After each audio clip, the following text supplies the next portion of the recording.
The Nightingale by Kristin.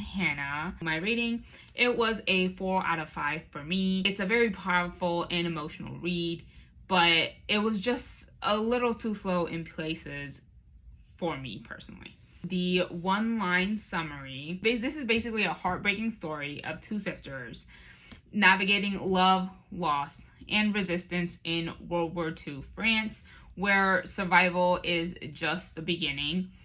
And it goes into showcasing two different perspectives. It shows that courage can be showcased in multiple different ways. What I loved is that the emotional depth in this book was literally chef's kiss. Kristin Hannah's writing really knows how to gut punch you with feeling.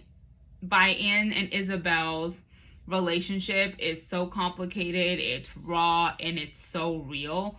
And I love that. What surprised me, I didn't expect the pacing to slow down in the middle. It made it a little harder to stay locked in, but honestly, the ending made up for it. I didn't expect myself to cry either, and I definitely did cry a lot.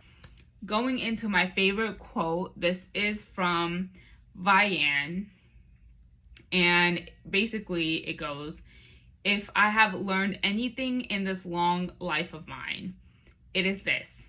In love, we find out who we want to be. In war, we find out who we are." And honestly, like reading the book and at the end, like rehearing that quote, it encompasses the book so well. One thing I would change would be the pacing.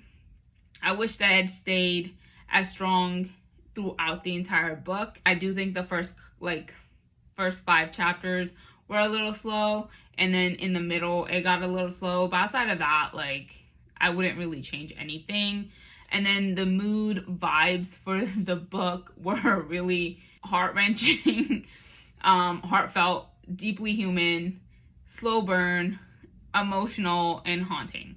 If I would recommend it, yes, I would. If you love historical fiction with strong female leads, deep emotional journees, World War II setting, but from a different and new lens. I do think that this take on Nazi-occupied France was amazing. I don't think I've seen that in any of the book. I'm really just a romantic reader. I still love this book. I think everyone should give it a shot. It's a great book. It's very well written. Those are my thoughts on The Nightingale by Kristin Hannah.